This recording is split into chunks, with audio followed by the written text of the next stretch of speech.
Hello everyone, this is Alex from Swoosh English. Hope you're having a great day. It's a bank holiday here in the UK.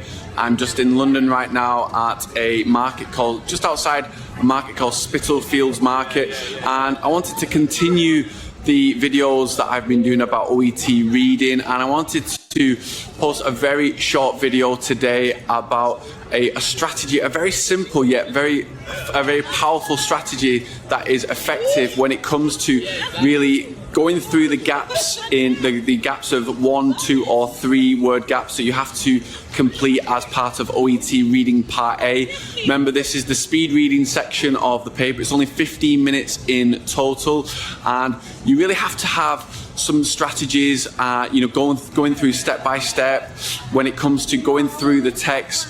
Speed reading for 1 to 2 minutes at the beginning to kind of understand what subject you're dealing with, etc., etc. I'm going to go through that in more detail soon, what you should do as part, to really maximize all of those 15 minutes. But a strategy that some students, some of our doctors and nurses on our premium program have been telling me have been really working well for them in their preparations is the numbers strategy. And I also saw this on the OET official website as well.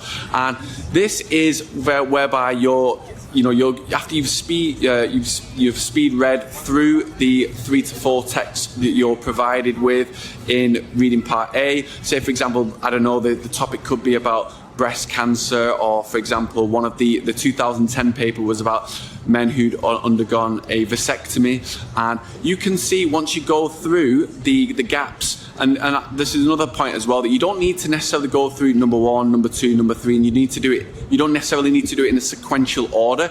If you go through and you can see there's certain words that you can pick out where there's a number attached to the gap, then that could be really a quick win that you could get very, very quickly. So when I say a quick win, I mean, it helps you to build your confidence immediately, because so many students get really stressed with this part of the examination. So a quick win, you can immediately get an answer that you're confident with. You think, yes, I've got one answer that I'm pretty sure is correct.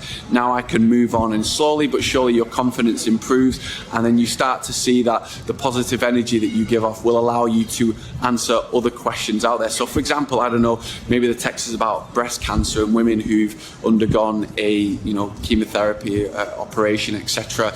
And you can see, for example, the gap is X percentage, so gap percentage of women, then there's going to be a number attached to it. So for example, 25%. So then that you're looking for a number, so you can quickly find, when you go through the text, you can see the numbers very quickly. They're very easy to identify, and this will really help you to speed up the time it takes when you're scanning. Remember, skimming and scanning skills. So when you're scanning, you're looking for specific information, you're going through those texts, you can quickly see a number immediately. So you see, bam, 25. So you can then put 25% of women, and it might be something like aged, AGED, aged under, and then gap, maybe years old. So then you could say, for example, I don't know, maybe you go through the text and you could see, in a different format, maybe the age 40 years old. So then you can put in the gap 40. Remember, the gaps could be 1 word, 2 words, or 3 words. Remember, what's really important as well with part A is that you might have to change the format of the word so that it fits for meaning and grammatical, so it fits the grammatical word meaning. So you need to sometimes change that. Maybe you're changing, I don't know, present tense to past tense, or whatever that might be. So just make sure that your gap, whether it's 1, 2 or 3 words, fits within the context of the summary paragraph that you're dealing with. So this number strategy has been really effective for our doctors and nurses. I would highly advise you to do that as well. It could be one of those quick wins. It could be, gap number 7, gap number 8. Maybe you start with that one first and then go back to the ones at the beginning that are harder. So maybe you want to start with the number strategy at the beginning, get a few answers started with, build your confidence, and then you can really push on for the rest of the examination.